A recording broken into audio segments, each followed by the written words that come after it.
Nalaman na ni Advisor Lu Fengro ang pagkawala ni Fang Ping mula sa dalawa niyang estudyante. Sinabi ni Zhao Zumei na mag-isang araw itong umalis matapos itong mapagsabihan ni Advisor Tang Feng at hanggang ngayon nga raw ay hindi pa rin ito nakakabalik. Ipinaalam ni Chen Yangxi na nabanggit nga raw sa kanya ni Fu Chanding na mahina raw si Fang Ping sa mga direksyon. Hindi na malaman ni Advisor Lu Fengro kung ano ang dapat niyang maramdaman. Sino nga raw ang mag-aakala na mawawala pa sa safe zone ang isa niyang estudyante kahit nakasama na ng mga ito ang dalawang rank 6 at isang Grandmaster. Sinabi ni Din Huangjing na hindi naman daw sinasadya ni Tang Feng ang pagkawala ni Fang Ping. Kilala naman daw nila kung anong klase ito ng tao, aksidente nga lang daw ang mga nangyari. Tinanong ni Lu Fengro kung ano naman daw ang ginawa ni Huangjing noong malaman nito ang pagkawala ni Fang Ping. Tumugon si Huangjing nang hinanap niya nga raw agad ito pero bigla na nga lang daw siyang napalaban kina Tianhuo at Ancient Spear. Tumawa si Lu Fengro at sinabi na alam na raw niya ang sunod na idadahilan ni Huangjing. Sasabihin nga raw nito na mas pinili nitong bumalik agad dahil mas kailangan nitong unahin ang kapakanan ng nakararami. Sinabi ni Lu Fengro na wag nga raw ang mga itong mag-alala dahil wala naman daw siyang gagawin na kahit na ano sa loob ng Hope City. Pero nagbabala si Lu Fengro na kapag pumunta nga raw siya mamaya sa malalim na bahagi ng catacombs ay kailangan daw ng mga itong siguraduhin na wala siyang makikita na kahit na sinong estudyante, kaibigan o mahal ng mga ito sa buhay. Tumaas ang boses ni Wu Quishan habang tinatanong si Lu Fengro kung alam ba raw nito ang kahulugan ng mga sinasabi nito. Tumugon si Lu Fengro ng ano naman daw ang pakialam nito kung maging kalaban na siya ng mga martial artist ng kanilang mundo. Patay na nga raw ang kanyang anak at mukhang ang asawa pa raw niya ang dahilan ng naging pagkamatay nito, bukod daw doon ay nawawala pa rin hanggang ngayon ang kanyang ama. Inialay niya nga raw ang buhay niya sa pakikipaglaban para sa Magic University at halos kalahati nga raw ng kanyang mga naging estudyante ay patay na rin ngayon. Naisip niya nga raw noon na kung sakali mang malagay sa panganib ang buhay ng mga martial arts students ay kumpiyansa siya na magagawang makaligtas ni Fang Ping. Tapos malalaman niya nga raw ngayon na sa dinami-rami ng sabay-sabay na pumasok na mga martial arts students ay ang estudyante niya pa talaga ang nag-iisang nawawala. Tinanong ni Lu Fengro kung sino naman daw sa mga estudyante niya ang sunod na mamamatay. Hindi nga raw ng mga ito maisusunod si Chen Yangxi nang dahil sa lolo nitong Grandmaster kaya malamang nga raw ay si Zhao Zumei na ang susunod kay Fang Ping. Nagalit si Wu Quishan at sinabihan si Lu Fengro nang wala na nga raw sa katwiran ang mga sinasabi nito. Sinubukan naman daw maghanap ni Huangjing at Tang Feng pero parehas nga raw ang mga itong napalaban sa mga malalakas na martial artist ng catacombs. Hindi nga raw nila maaaring isakripisyo ang kapakanan ng nakararami ng dahil lang sa pagkawala ni Fang Ping. Sinabi ni Wu Quishan na puro na nga lang daw pagdududa ang laman ng isipan ni Lu Fengro kaya kung ano-ano ng kalapastanganan ang sinasabi nito. Kapag gumawa nga raw ito ng kahit na anong bagay laban sa kanila ay hindi nga raw siya mag-aalinlangan na patayin ito. Sinabi ni Lu Fengro na subukan nga raw ni Wu Quishan kung makakaya nito. Hindi na lang ulit nagsalita si Wu Quishan dahil alam na niya ang ugali ng dati niyang asawa. Sinabihan ni Lu Fengro si Zhao Zumei nang kailangan nga raw nitong alalahanin ang kanyang mga sasabihin. Lagi nga raw itong sasama sa karamihan at huwag daw itong lalakad ng mag-isa. Dapat nga raw ay lagi itong nakasunod kay Chen Yangxi. Sunod naman na sinabihan ni Lu Fengro si Chen Yangxi nang wag daw nitong pababayaan si Zhao Zumei. Kahit nga raw kakaunti pa lang ang naituturo niya dito ay kaibigan naman daw nito si Zhao Zumei. Kapag namatay nga raw si Zhao Zumei ay ito nga raw agad ang kanyang hahanapin. Umalis na si Advisor Lu Fengro matapos nitong kausapin ang dalawa niyang estudyante. Tinanong ni Din Huangjing kung dapat na ba raw nilang paalisin ng mas maaga si Zhao Zumei. Sumagot naman si Wu Quishan nang hindi raw nila ito maaaring gawin dahil lalo nga lang daw iisipin ni Lu Fengro na tama ang hinala nito. Pabantayan na lang daw nila si Zhao Zumei at kailangan daw nilang siguraduhin na wala itong gagawin na ikapapahamak nito. Naisip ni General Shu ang hukbo ng mga kalaban na nakapalibot sa kanilang kampo. Napapaisip siya kung paano pa nga raw makakabalik ng ligtas ang isang rank 3 martial artist na tulad ni Fang Ping. Nakaalis na ng Forest of Beast ang ating bida pero kinailangan muna nitong magtago. Sa paglalakbay niya ay nakakita siya ng isang malaking hukbo ng mga martial artist na nagpapatrol sa buong palibot ng Hope City. Napaisip si Fang Ping kung paano nga raw siya ngayon makakabalik sa kanilang kampo. Daan-daang batalyon ng mga Heavenly Gate soldiers ang gumawa ng isang linya para harangan ang buong Hope City. Ginawa nila ito para hindi malaman ng mga taga Hope City na kasabay nilang susugod ang hukbo ng mga taga Eastern Sunflower City. Naisip ni Fang Ping na nakaatang nga raw ngayon sa kanyang balikat ang isang napakalaking responsibilidad. Kapag naihatid niya nga raw sa kanilang kampo ang nalalaman niyang impormasyon ay tiyak nga raw na ituturing siya ng mga ito na isang bayani. Kung gusto niya nga raw makalampas sa mga nakaharang na hukbo ng mga martial artist ay dapat nga raw siyang makatakbo ng mabilis. Humanap si Fang Ping ng isang tagong lugar para sa kanyang gagawing bone forging. Wala pa nga raw siyang sapat na wealth value para ma-reforge ang lahat ng kanyang buto pero maaari niya nga raw unahin ang mga bone marrows na nasa kanyang lower limbs. Kapag napatibay na niya nga raw ito ay mas lalong bibilis ang kanyang pagtakbo. Gagawin na niya nga raw ito dahil sapat naman ang kanyang wealth value para mapatibay niya ang 62 bone marrows ng kanyang lower limbs. Sa tuwing makakatapos si Fang Ping ng isang piraso ng buto ay nababawasan ng 1,000,000 ang kanyang wealth value. Nakaramdam ang ating bida ng matinding pananakit sa ibabang bahagi ng kanyang katawan. Pakiramdam niya nga raw ngayon ay sobrang nangangati ang kanyang mga binti. Habang nakukumpleto nga raw ang pag-forging ng kanyang mga bone marrows ay mas lalo nga raw siyang bumibigat at mas lalong nagiging siksik ang kanyang mga balat. Lahat nga raw ng mga balahibo ng kanyang katawan ay unti-unti na ring naaalis at senyales nga raw ito ng internal circulation. Kapag nga raw pala naging rank 8 na ang isang Grandmaster ay tuluyan na itong makakalbo kapag wala itong ginawa para mapanatili ang buhok at kilay nito. Umisip na lang ng mga nakakatawang bagay ang ating bida para medyo makalimutan niya ang nararamdaman niyang sakit.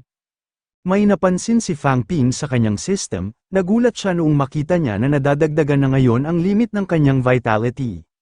Napakahirap nga raw sa isang rank 3 martial artist na mapalampas sa 900 ang taglay na vitality kahit na makapag-bone forging pa ito ng 3 beses. Kalimitan nga lang daw itong nadaragdagan kapag napatibay na ng isang martial artist ang buo nitong katawan, mga buto at maging ang mga blood vessels nito. Natuwa ang ating bida noong matapos na ang pagpapatibay ng kanyang mga buto sa kanyang lower limbs. Ang kanyang araw ngayong vitality limit ay nadagdagan na ng 100 at ang kanyang araw mga binti ay may bigat na ngayon ng hindi bababa sa 40 kilo. Tumaas ang kumpiyansa ni Fang Ping dahil mas malakas na araw siya ngayon. Pakiramdam niya nga raw ay magagawa na niyang makapatay ng isang mid-ranked martial artist gamit lamang ang isang pagsipa.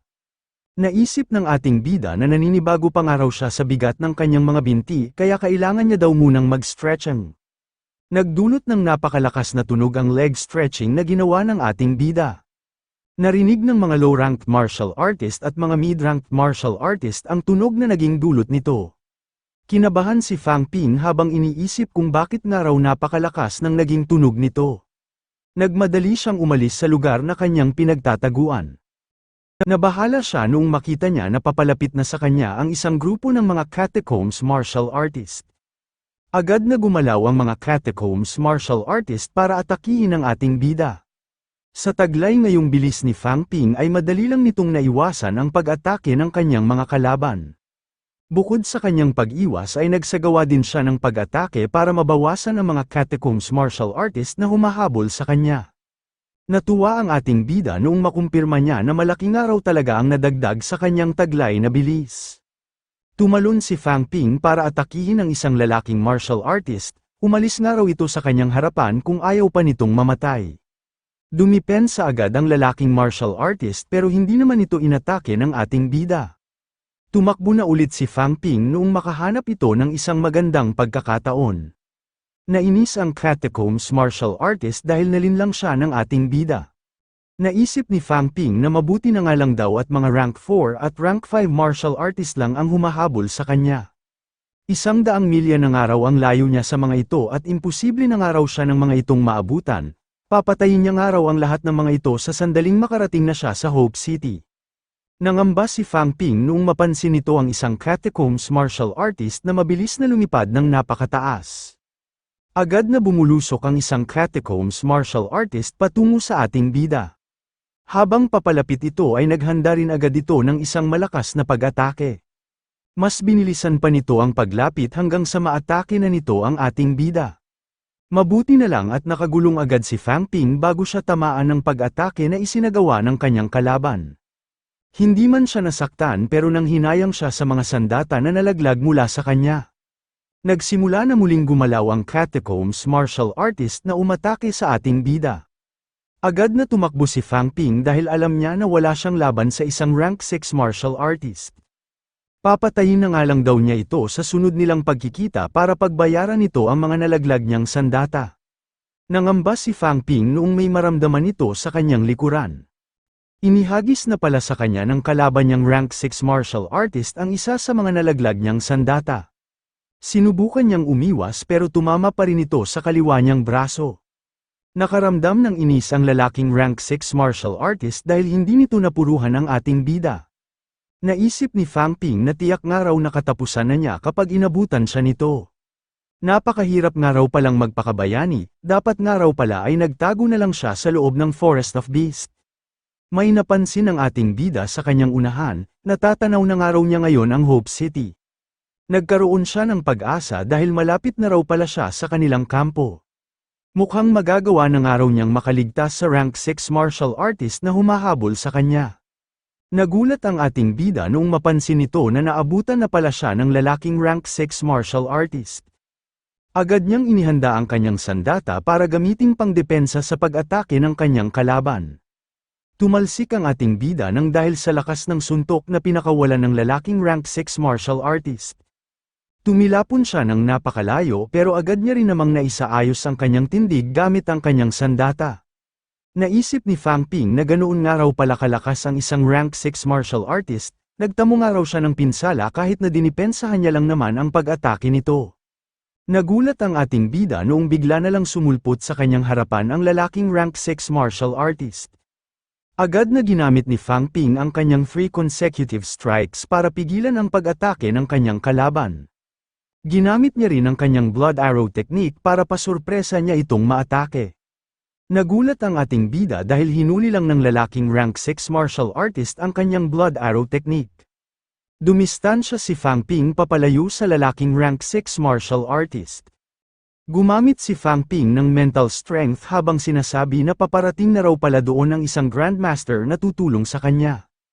Kinontrol ni Fang Ping ang kanyang mental strength hanggang sa mapadampi niya ito sa likuran ng kanyang kalaban.